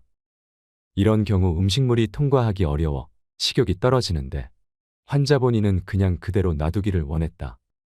식도를 조금만 넓히면 음식물을 넘길 수 있어서 좀 더 살 수 있을지 모른다고 제안해 보았지만 환자는 예전에 수술로 고통받은 경험이 있어서 어떤 처치도 싫다며 거부했다. 식도를 넓히는 시술을 거부하고 3주일 정도 지나자 가족으로부터 그가 세상을 떠났다는 연락이 왔다. 쇠약사라고 해야 할지 아사라고 해야 할지는 모르겠지만 촛불이 꺼지듯 그렇게 숨을 거두었다. B씨는 직경 2cm의 유방암이 발견된 45세 여성이었다. 그녀는 유방을 절제하지 않고 그대로 방치하고 있었다. 4년이 지나자 암이 20cm 크기로 증식해 유방 전체가 암으로 뒤덮여 피부가 새까맣게 변색했다. 하지만 이 정도로 심한 말기 증상이 나타나면서도 통증은 느끼지 않았다. 마지막에 그녀는 일어나지 못하고 누워 지내야 했지만 그때도 통증을 호소하지 않았다. 그리고 그렇게 체력이 점점 떨어지면서 촛불이 꺼져가듯 조용히 세상을 떠났다. 생존율은 어떤 경우든 확실한 보장을 할 수 없다. 따라서 말기에 여러 가지 증상이 나타나더라도 평온하게 삶을 마무리하는 쪽을 선택할지, 표준 치료를 받아들여 고통스럽더라도 좀 더 살 수 있을지도 모를 방법을 선택할지 미리 생각해보고 가족과 함께 이야기해두는 것이 좋다. 죽음을 대비해 사전의료의향서를 써놓자. 당신은 어떻게 죽고 싶은가? 현대사회에서 자신의 집에서 생을 마감할 수 있는 사람은 소수에 불과하다. 쓰러져도 그냥 놔둘 것. 옆에 오지도 말 것.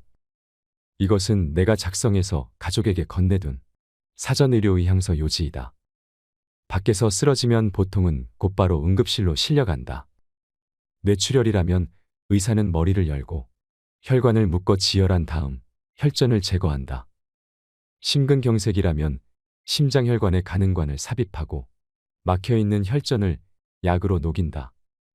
자력으로 호흡할 수 없는 경우는 기관에 관을 넣어 인공호흡기에 연결한다. 요즘 세상은 이처럼 고도의 치료술이 발달되어 있기 때문에 단숨에 죽는 일이 결코 쉽지 않다. 그리고 이런 치료를 받으면 상당히 높은 확률로 반신불수 등의 심각한 후유증을 떠안게 된다. 재활치료는 너무나 힘들고 튜브나 인공호흡기에 연결된 채로 죽는 것은 정말이지 싫다. 나는 수명에 몸을 맡기고 자연스럽게 죽고 싶다. 곤도 마코토 의사의 사전의료 의향서. 연명치료는 절대 하지 말아 주십시오. 나는 오늘까지 자유롭게 살아왔습니다. 좋아하는 일에 열중하며 행복한 인생을 살았습니다. 그러니 나답게 생을 마감하고 싶습니다. 지금 나는 의식을 잃어가고 있거나 불러도 아주 약하게 반응할 뿐이라고 생각합니다. 이미 자력으로는 호흡도 거의 불가능할지 모릅니다. 하지만 이대로 눈을 감아도 전혀 여한이 없습니다. 그러니 구급차는 절대 부르지 말아 주십시오. 이미 병원에 실려왔다면 인공호흡기를 연결하지 마십시오. 연결했다면 떼주십시오. 자력으로 먹거나 마실 수 없다면 억지로 음식을 입에 넣지 말아 주세요. 수액도, 튜브 영양도, 승합제, 수혈, 인공투석 등도 포함해 연명을 위한 치료는 그 어떤 것도 하지 말아 주십시오. 이미 하고 있다면 전부 중단해 주시기 바랍니다. 만약 내가 고통을 느끼고 있는 것 같다면 모르핀처럼 통증을 완화시키는 처치는 감사히 받겠습니다. 지금 내 생명을 연장하고자 전력을 다하고 계시는 분께 진심으로 감사드립니다. 그러나 죄송하지만 나의 바람을 들어주십시오. 나는 이 문장을 냉정하게 생각한 후에 작성했으며 가족의 동의도 받았습니다. 연명치료는 일절하지 않았으면 좋겠습니다. 부디 마지막 소원을 들어주시기 바랍니다. 결코 후회하지 않을 것을 여기에 맹세합니다. 인간은 누구나 죽습니다. 단지 우리는 선택할 수 있을 뿐입니다. 병원에 돈을 갖다 바치면서 온몸에 수액을 맞으며 고통 속에서 죽어갈 것인지 아니면 사랑하는 사람들에게 둘러싸여 마지막 순간을 평온하게 맞을 것인지 말이죠. 저는 어차피 피할 수 없는 죽음이라면 평온하게 집에서 가족들의 보살핌을 받으며 죽어가는 것이 가장 행복한 죽음이라고 생각합니다. 우리는 공부해야 합니다. 모르고도 당하고 알고도 당하는 일은 앞으로는 없어야 합니다. 아픈 환자들이 병원과 제약회사의 마케팅 전략에 더 이상 속지 않기를 바랍니다. 어떤 주사나 약보다도 애정이 담긴 손길이 치료의 근본이며 사람들과의 친밀한 스킨십이 통증을 약화시키고 건강을 유지하게 해준다는 사실을 잊어서는 안 될 것입니다. 함께 해주시는 모든 분들이 마음의 상처와 아픔을 씻어내고 단 한 분이라도 고통 없이 편안한 죽음을 맞이할 수 있었으면 좋겠습니다. 이상으로 책틀맨이었습니다. 지혜를 쌓는 당신의 오늘이 아름답습니다. 더 좋은 영상으로 찾아뵙겠습니다.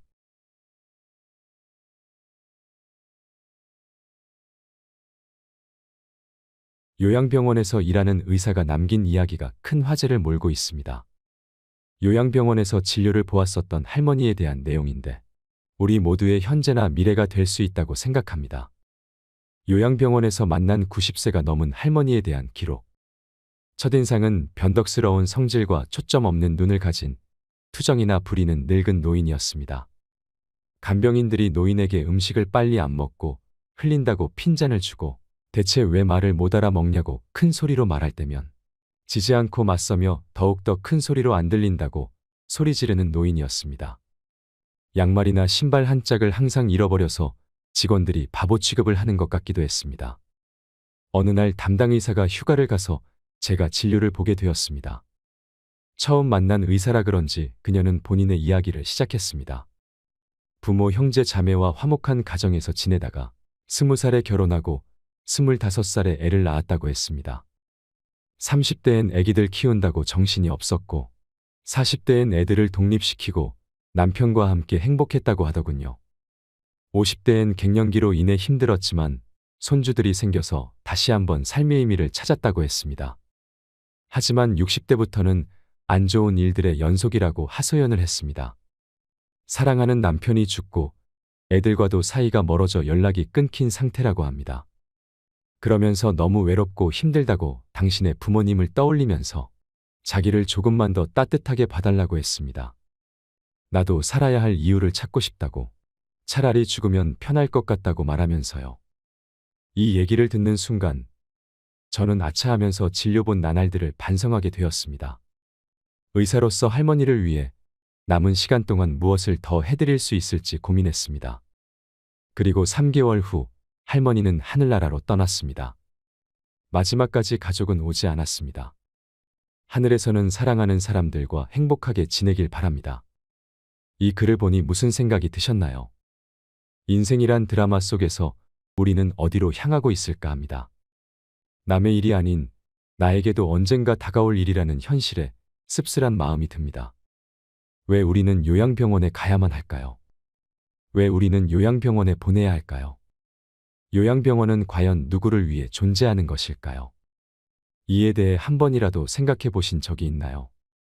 요양병원은 우리나라 고령화와 인구 피라미드 구조상 시간이 지남에 따라 필요해졌고 이제는 필수 불가결한 산업이 되었습니다. 늙어서 요양원과 요양병원에 안 가면 어디로 갈 수 있겠냐고 생각하시는 분들이 많지요. 하지만 지금의 요양원과 요양병원이 정말 우리의 부모님을 편하게 모실 수 있는 곳일까요? 우리는 모두 진실을 알고 있습니다. 요양원과 요양병원은 사람들이 죽기 전에 시간을 보내기 위해 가는 곳이라는 것을 말입니다. 모두가 그런 것은 절대 아니겠지만 늙은 부모가 귀찮아서 돈이면 해결된다는 생각에 요양원과 요양병원으로 보내지는 노부모들이 많아지고 있습니다. 이때 부모님의 슬픈 얼굴을 자세히 들여다보는 자식들이 얼마나 될까요? 물론 현실적인 어려움 때문에 어쩔 수 없어서 애써 외면하고 모른 척하며 가슴이 무너지는 경우가 많을 것입니다. 눈을 마주치지 못하는 자식들 앞에서 부모님은 슬픔을 드러내지 않으려 애쓰고 굳어만 가는 얼굴에 미소를 지으려고 노력합니다. 죽음이 다가온다는 사실만 생각해도 무섭고 두려운데 최대한 티를 내지 않고 자신은 걱정하지 말고 잘 살아라는 부모님의 말씀 한마디에 자식들은 처음엔 마음이 무겁지만 이내 팍팍한 현실에 부딪혀 부모님에 대한 관심이 멀어지고 맙니다. 왜 이런 일들이 비일비재하게 일어날까요? 앞에서도 말씀드렸다시피 우리나라의 인구 고령화와 인구 피라미드 구조 때문입니다. 사람들이 결혼을 많이 하지 않으니 아이도 많이 낳지 않습니다. 또한 결혼을 하고도 아이를 낳지 않는 딩크족도 많이 생기고 있습니다. 결혼하지 않고 부모에게 의지하는 캥거루족도 많지요. 통계적으로 한 가정의 자녀가 1명 미만이라는 충격적인 조사 결과도 있습니다. 이에 반해 노인 인구는 빠르게 증가하고 있습니다. 그래서 지금의 30, 40대들이 20년 후 50대, 60대가 되면 70대, 80대 부모님을 부양해야 합니다. 노인이 노인을 부양해야 하는 그런 상황입니다. 1950년 혹은 그 이전에 태어난 부모님들은 아마 상상도 하기 힘들 정도로 정말 많은 고생을 하셨을 겁니다. 예전에는 이런 요양병원이 많지 않았습니다. 그래서 부모님이 아프면 자식들이 돌봐야 했습니다. 그렇게 몇십 년을 살다 보니 7, 80대가 되어 내 인생을 즐기지도 못하고 본인이 돌봄을 받아야 하는 상황이 오는 것입니다. 지금은 세상이 바뀌고 인식이 바뀌면서 굳이 힘들게 부양하지 않아도 된다고 생각을 하는 사람들도 많아졌습니다. 하지만 실제로 그렇게 하려고 하면 여러 가지 문제가 발생할 수 있기 때문에 쉬운 결정이 아니라는 것은 분명하지요. 그 중에서는 금전적인 문제도 있습니다. 요즘에 많이 보내는 요양병원은 간병비가 장기요양보험이 적용되지 않는다는 사실을 아시나요? 그래서 환자나 간병인이 100% 자비로 부담해야 하는 실정입니다. 예를 들어 6인실에 입원하는 경우 40만 원 정도 들어갑니다.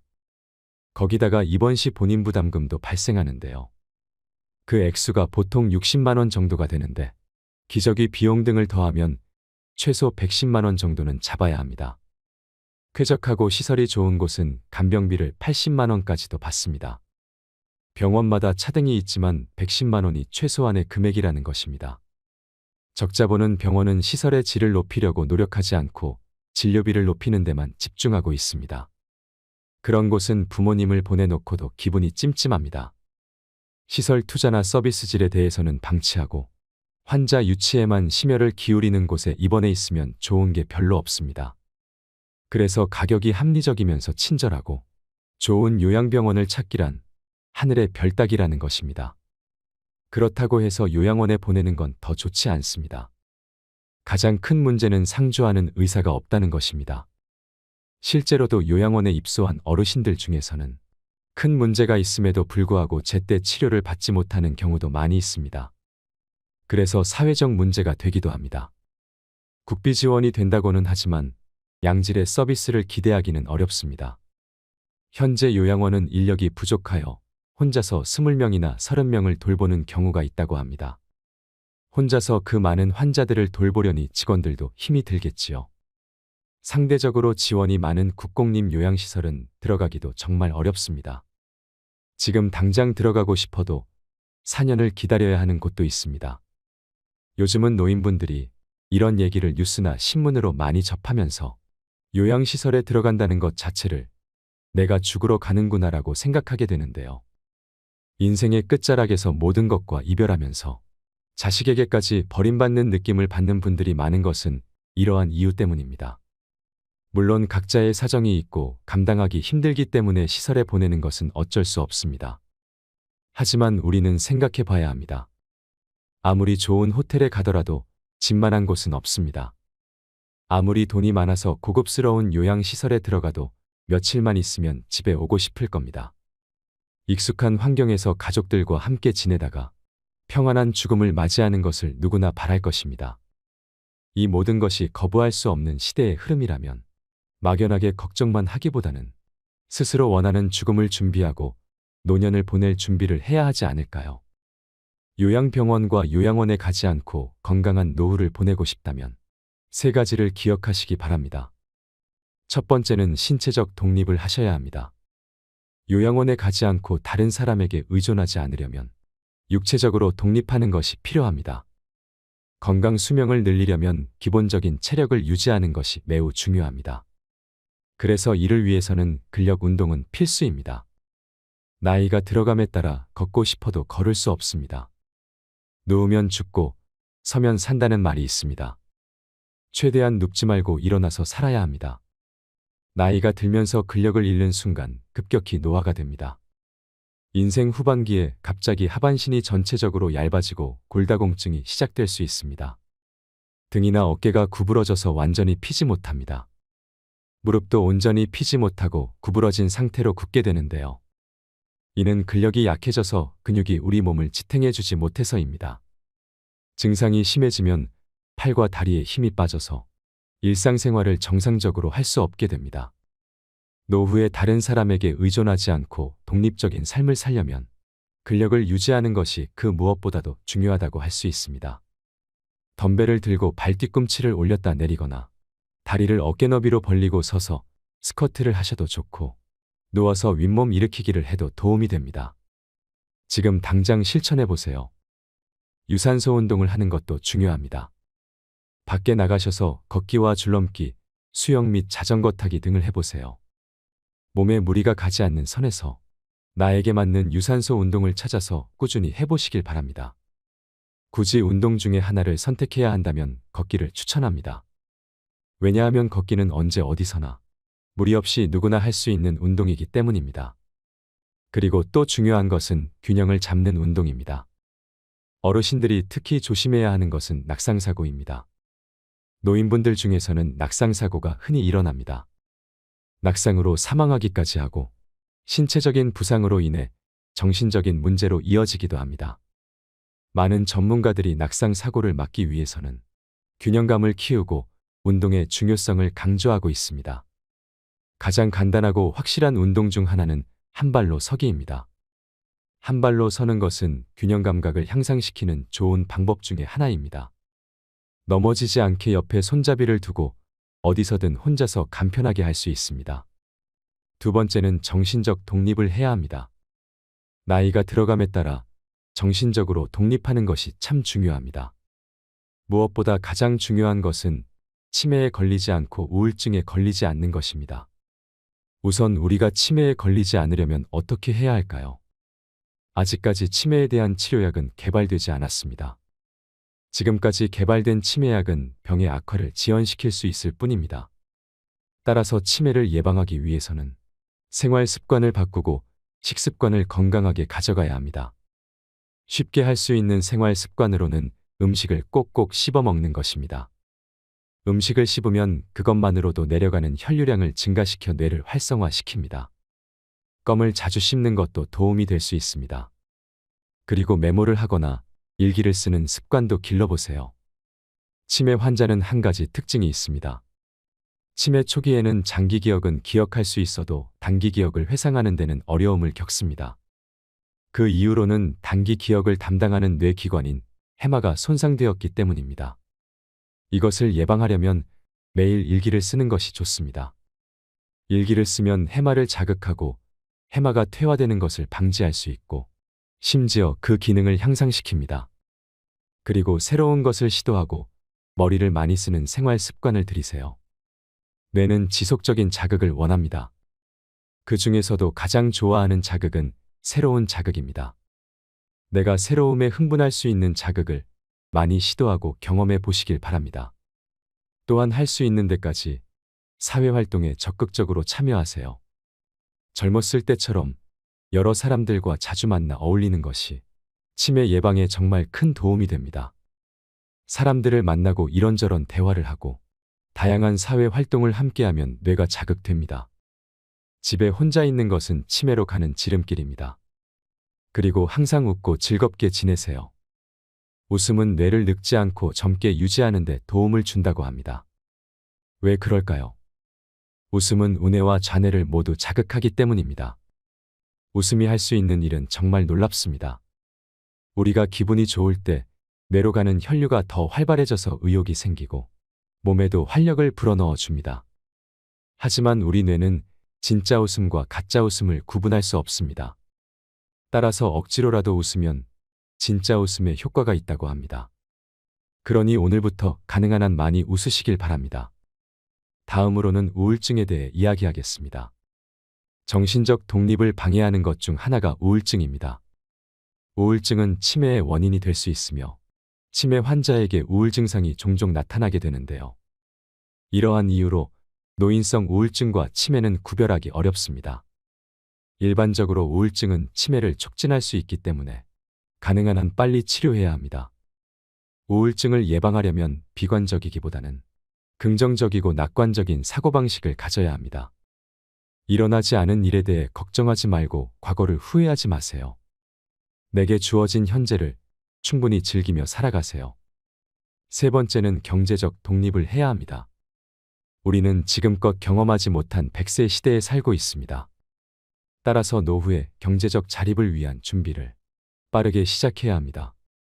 정년 후에도 제2의 직업이 필요한 시대입니다. 그래서 할 수만 있다면 일을 계속하는 것도 좋습니다.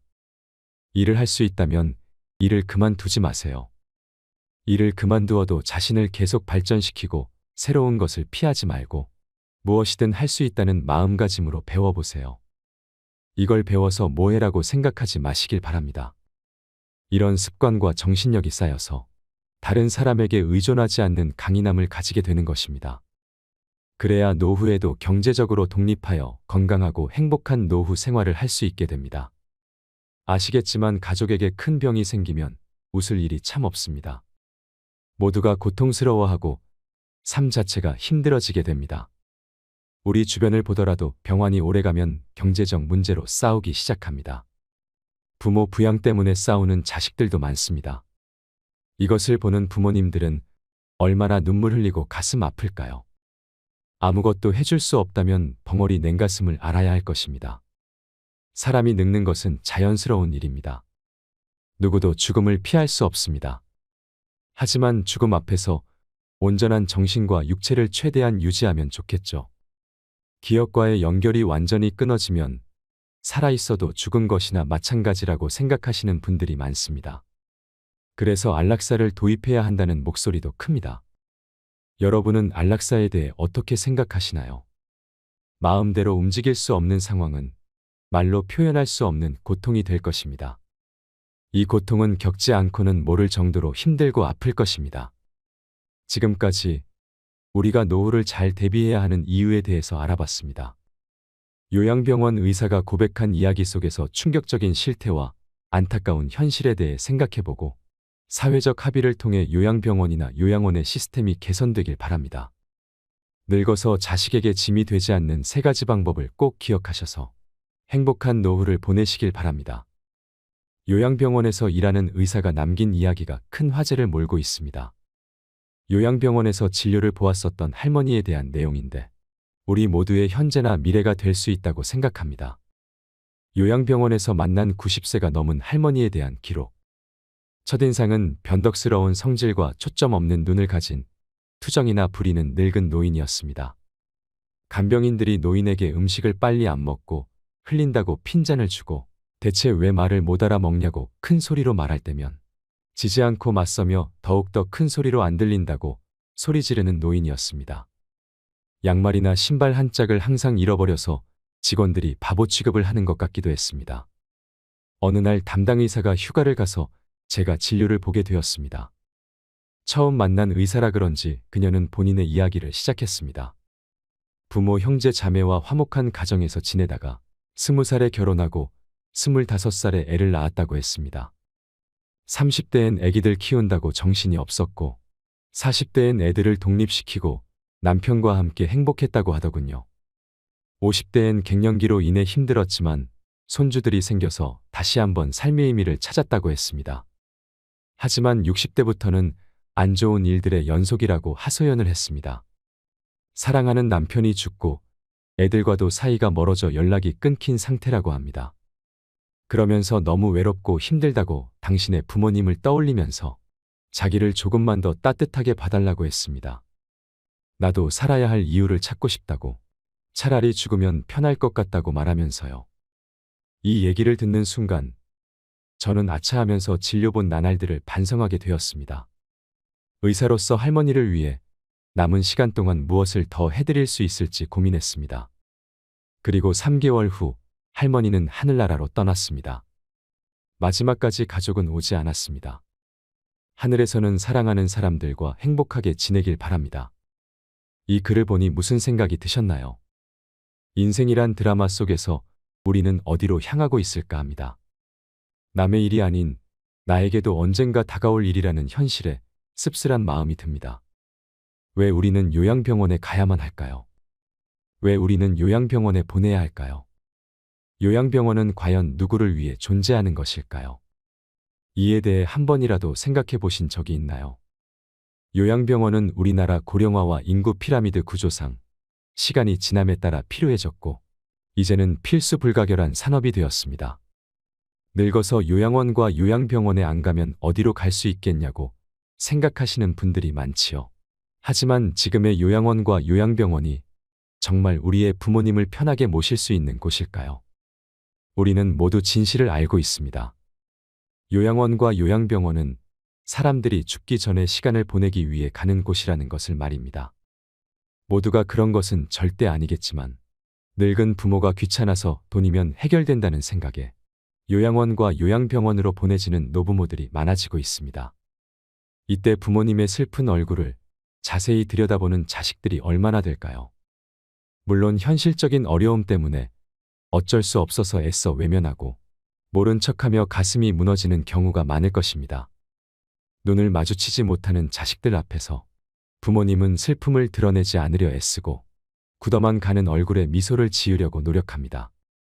죽음이 다가온다는 사실만 생각해도 무섭고 두려운데 최대한 티를 내지 않고 자신은 걱정하지 말고 잘 살아라는 부모님의 말씀 한마디에 자식들은 처음엔 마음이 무겁지만 이내 팍팍한 현실에 부딪혀 부모님에 대한 관심이 멀어지고 맙니다. 왜 이런 일들이 비일비재하게 일어날까요? 앞에서도 말씀드렸다시피 우리나라의 인구 고령화와 인구 피라미드 구조 때문입니다. 사람들이 결혼을 많이 하지 않으니 아이도 많이 낳지 않습니다. 또한 결혼을 하고도 아이를 낳지 않는 딩크족도 많이 생기고 있습니다. 결혼하지 않고 부모에게 의지하는 캥거루족도 많지요. 통계적으로 한 가정의 자녀가 1명 미만이라는 충격적인 조사 결과도 있습니다. 이에 반해 노인 인구는 빠르게 증가하고 있습니다. 그래서 지금의 30, 40대들이 20년 후 50대, 60대가 되면 70대, 80대 부모님을 부양해야 합니다. 노인이 노인을 부양해야 하는 그런 상황입니다. 1950년 혹은 그 이전에 태어난 부모님들은 아마 상상도 하기 힘들 정도로 정말 많은 고생을 하셨을 겁니다. 예전에는 이런 요양병원이 많지 않았습니다. 그래서 부모님이 아프면 자식들이 돌봐야 했습니다. 그렇게 몇십 년을 살다 보니 7, 80대가 되어 내 인생을 즐기지도 못하고 본인이 돌봄을 받아야 하는 상황이 오는 것입니다. 지금은 세상이 바뀌고 인식이 바뀌면서 굳이 힘들게 부양하지 않아도 된다고 생각을 하는 사람들도 많아졌습니다. 하지만 실제로 그렇게 하려고 하면 여러 가지 문제가 발생할 수 있기 때문에 쉬운 결정이 아니라는 것은 분명하지요. 그 중에서는 금전적인 문제도 있습니다. 요즘에 많이 보내는 요양병원은 간병비가 장기요양보험이 적용되지 않는다는 사실을 아시나요? 그래서 환자나 간병인이 100% 자비로 부담해야 하는 실정입니다. 예를 들어 6인실에 입원하는 경우 40만 원 정도 들어갑니다. 거기다가 입원 시 본인 부담금도 발생하는데요. 그 액수가 보통 60만 원 정도가 되는데 기저귀 비용 등을 더하면 최소 110만 원 정도는 잡아야 합니다. 쾌적하고 시설이 좋은 곳은 간병비를 80만 원까지도 받습니다. 병원마다 차등이 있지만 110만 원이 최소한의 금액이라는 것입니다. 적자 보는 병원은 시설의 질을 높이려고 노력하지 않고 진료비를 높이는 데만 집중하고 있습니다. 그런 곳은 부모님을 보내놓고도 기분이 찜찜합니다. 시설 투자나 서비스 질에 대해서는 방치하고 환자 유치에만 심혈을 기울이는 곳에 입원해 있으면 좋은 게 별로 없습니다. 그래서 가격이 합리적이면서 친절하고 좋은 요양병원을 찾기란 하늘의 별 따기라는 것입니다. 그렇다고 해서 요양원에 보내는 건 더 좋지 않습니다. 가장 큰 문제는 상주하는 의사가 없다는 것입니다. 실제로도 요양원에 입소한 어르신들 중에서는 큰 문제가 있음에도 불구하고 제때 치료를 받지 못하는 경우도 많이 있습니다. 그래서 사회적 문제가 되기도 합니다. 국비 지원이 된다고는 하지만 양질의 서비스를 기대하기는 어렵습니다. 현재 요양원은 인력이 부족하여 혼자서 20명이나 30명을 돌보는 경우가 있다고 합니다. 혼자서 그 많은 환자들을 돌보려니 직원들도 힘이 들겠지요. 상대적으로 지원이 많은 국공립 요양시설은 들어가기도 정말 어렵습니다. 지금 당장 들어가고 싶어도 4년을 기다려야 하는 곳도 있습니다.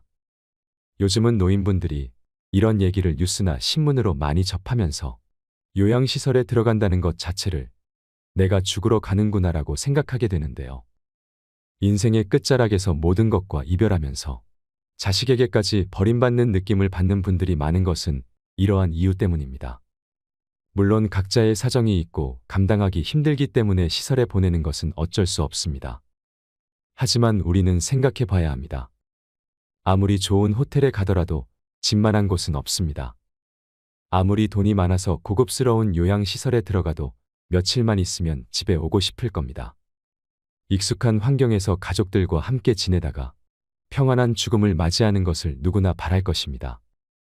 이 모든 것이 거부할 수 없는 시대의 흐름이라면 막연하게 걱정만 하기보다는 스스로 원하는 죽음을 준비하고 노년을 보낼 준비를 해야 하지 않을까요? 요양병원과 요양원에 가지 않고 건강한 노후를 보내고 싶다면 3가지를 기억하시기 바랍니다. 첫 번째는 신체적 독립을 하셔야 합니다.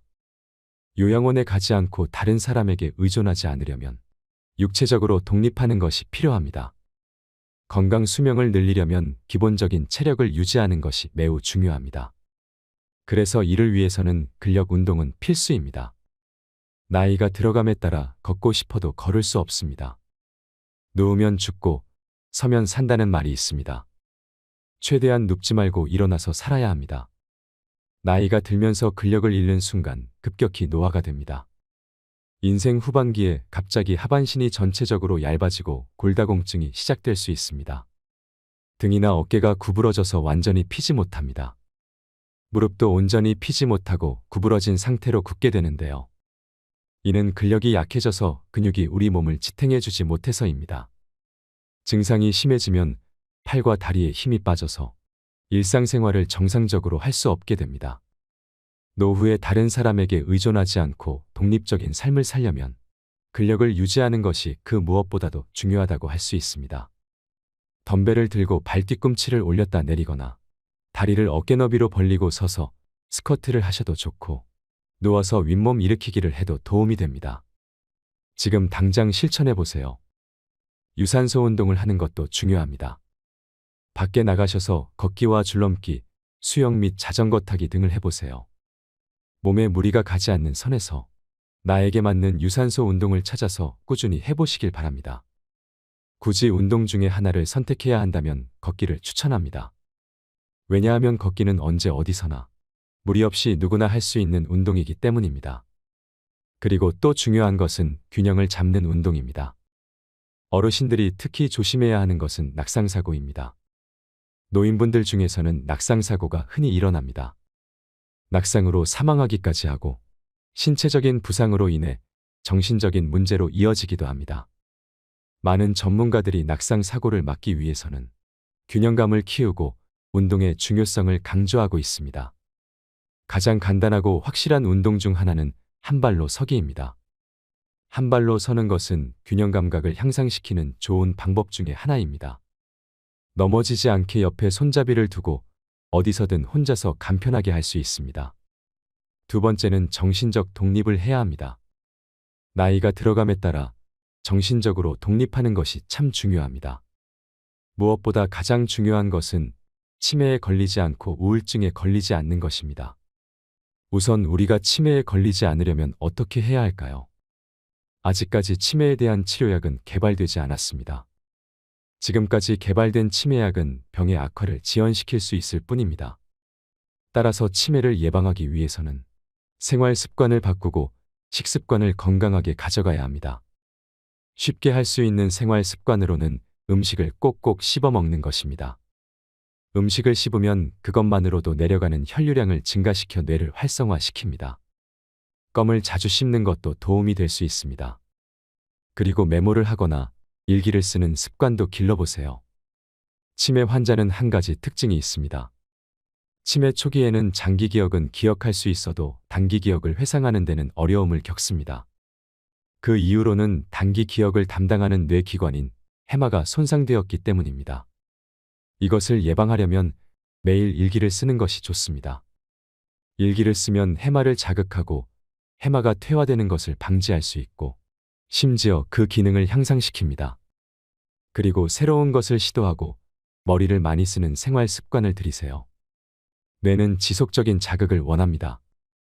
그 중에서도 가장 좋아하는 자극은 새로운 자극입니다. 내가 새로움에 흥분할 수 있는 자극을 많이 시도하고 경험해 보시길 바랍니다. 또한 할 수 있는 데까지 사회활동에 적극적으로 참여하세요. 젊었을 때처럼 여러 사람들과 자주 만나 어울리는 것이 치매 예방에 정말 큰 도움이 됩니다. 사람들을 만나고 이런저런 대화를 하고 다양한 사회 활동을 함께하면 뇌가 자극됩니다. 집에 혼자 있는 것은 치매로 가는 지름길입니다. 그리고 항상 웃고 즐겁게 지내세요. 웃음은 뇌를 늙지 않고 젊게 유지하는 데 도움을 준다고 합니다. 왜 그럴까요? 웃음은 우뇌와 좌뇌를 모두 자극하기 때문입니다. 웃음이 할 수 있는 일은 정말 놀랍습니다. 우리가 기분이 좋을 때 뇌로 가는 혈류가 더 활발해져서 의욕이 생기고 몸에도 활력을 불어넣어 줍니다. 하지만 우리 뇌는 진짜 웃음과 가짜 웃음을 구분할 수 없습니다. 따라서 억지로라도 웃으면 진짜 웃음에 효과가 있다고 합니다. 그러니 오늘부터 가능한 한 많이 웃으시길 바랍니다. 다음으로는 우울증에 대해 이야기하겠습니다. 정신적 독립을 방해하는 것 중 하나가 우울증입니다. 우울증은 치매의 원인이 될 수 있으며 치매 환자에게 우울 증상이 종종 나타나게 되는데요. 이러한 이유로 노인성 우울증과 치매는 구별하기 어렵습니다. 일반적으로 우울증은 치매를 촉진할 수 있기 때문에 가능한 한 빨리 치료해야 합니다. 우울증을 예방하려면 비관적이기보다는 긍정적이고 낙관적인 사고방식을 가져야 합니다. 일어나지 않은 일에 대해 걱정하지 말고 과거를 후회하지 마세요. 내게 주어진 현재를 충분히 즐기며 살아가세요. 세 번째는 경제적 독립을 해야 합니다. 우리는 지금껏 경험하지 못한 100세 시대에 살고 있습니다. 따라서 노후에 경제적 자립을 위한 준비를 빠르게 시작해야 합니다. 정년 후에도 제2의 직업이 필요한 시대입니다. 그래서 할 수만 있다면 일을 계속하는 것도 좋습니다. 일을 할 수 있다면 일을 그만두지 마세요. 일을 그만두어도 자신을 계속 발전시키고 새로운 것을 피하지 말고 무엇이든 할 수 있다는 마음가짐으로 배워보세요. 이걸 배워서 뭐해라고 생각하지 마시길 바랍니다.